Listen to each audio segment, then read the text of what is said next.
Hey guys, welcome back to another video, and today I have this county line 25-ton log splitter out, and I've got a pile of wood behind me. Today we're going to talk about why I chose this log splitter for a little bit, and then of course we're going to get into processing all of this wood and getting it cut up and seeing how this thing will perform. So why did I go with this particular log splitter? Frankly, availability in my area. Looked at a lot of reviews, and it was just going to be easier to get something from a big box store, considering I'm only cutting a few cords a year. And this one seemed to take the cake, and I got a little bit of a deal on it. So overall, we have a very simplistic machine. There's not a whole lot on this. Like I said, it's a basic homeowner log splitter.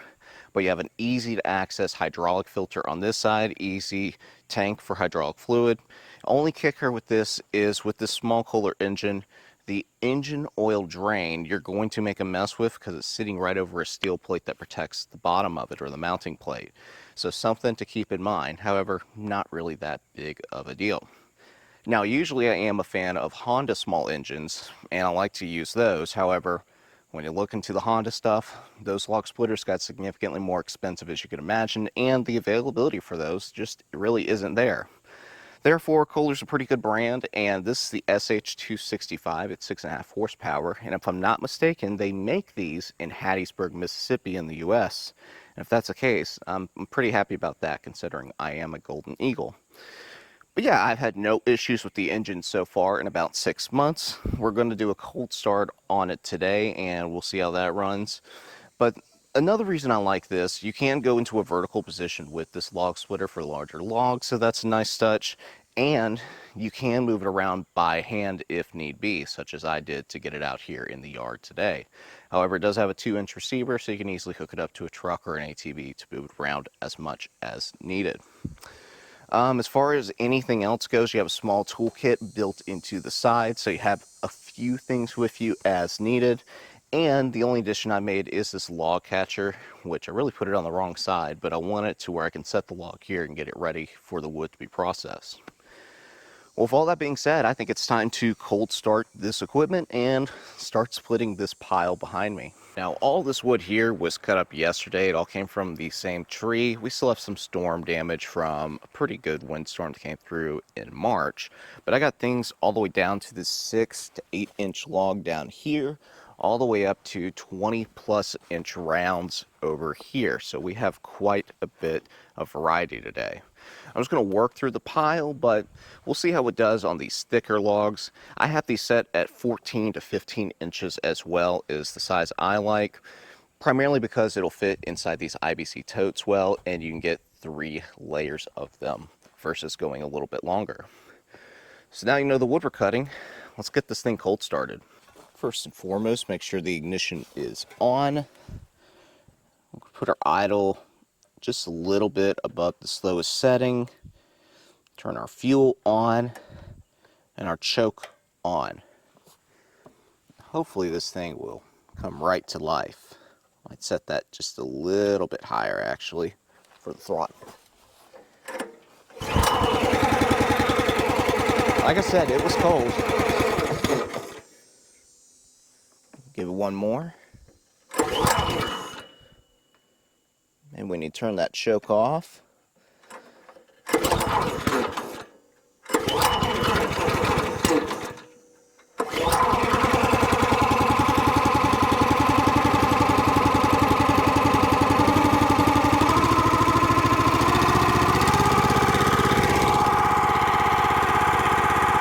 cranked right up, no issue. I'm gonna let that thing heat up for a minute. I'll throttle set and we'll get cutting.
been roughly an hour, just took a little water break, but got quite a bit of wood cut. This will definitely fill up at least one of the IBC totes and possibly get close to starting another. We still got a pretty good pile to go. Working through the smaller things as you saw initially, however, now we're starting to get into some of the thicker pieces. The only ones I'm really concerned about are these very large rounds. That splitting wedge just doesn't sit very high, so I might be doing these vertically when we get to them.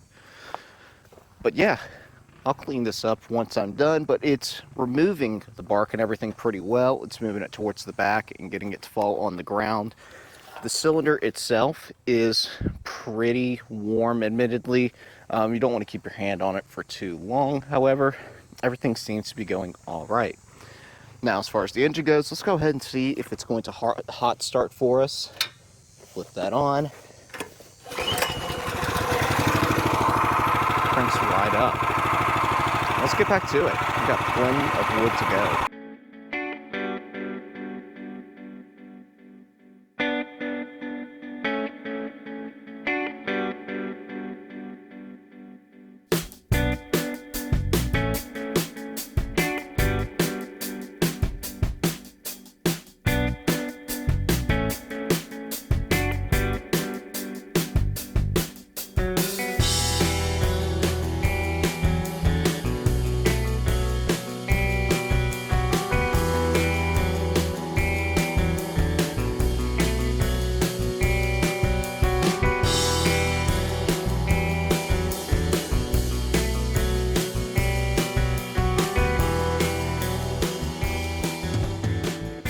Well, that is a pile of firewood. About an hour and a half, 2 hours is how long it took me to split this so far. And this ought to fill up at least 2 of the IBCs, and I would think start the 3rd, especially when I get done with these larger ones. But I went ahead and moved the log splitter over a little bit to get it away from this wood pile. And I'm on the largest rounds now. These things are 20 plus inches. So quite a bit heavier, kind of hard for me to lift these things up onto the splitter. So I want to set this thing in its vertical position. That way I'll save my back a little bit and get these things under it. And hopefully we're going to split these up and we'll get plenty of good wood out of them. Now, one thing to note, this log holder is going to be in the way a little bit. Not a huge deal, but something to keep in mind if you plan on doing a lot of vertical splitting. We just lift this thing up. And there we go. Go ahead and get this thing started again. And this is still on the first tank of gas. I haven't had to put any more gas in it.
I couldn't have timed it any better. Right as I got the last log done, I ran out of fuel. Talk about luck right there. But that 1 gallon of fuel lasted for all of this wood. And it took roughly 3 hours and 15 minutes to cut all this. Granted, I'm a bit of a novice. Once I get a little bit more comfortable, and when it cools down, I could do it even quicker. But that is an absolute pile. And just so you can see, all the wood I had stacked here in the corner is gone. Now, before I get my final thoughts, I want to go ahead, stack this firewood into those IBC totes, which can hold roughly 1/3 to 1/2 cord each, to get a good idea on just how much wood we actually split. Well, this is what I managed to get stacked today. I have a full IBC tote here, and one full row in the back with 2 other on the bottom. Granted, this is definitely a large enough pile. It's easily going to fill up that second IBC, and we'll start the third one. So yeah, we cut a lot of wood today with this thing. It did a fantastic job.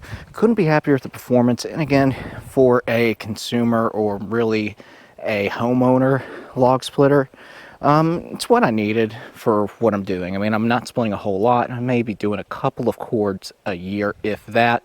Again, I'm in South Alabama, South Mississippi area. It's hot, it's humid. We only have a few months where it's actually cold each year. And when I say cold, I'm talking about below 50 degrees or so, which is really the only time I start burning firewood. But yeah, if you have any questions on this thing, feel free to leave them in the comments. And if you enjoyed today's video, please make sure to share, like, subscribe for more. And as always, thanks for watching.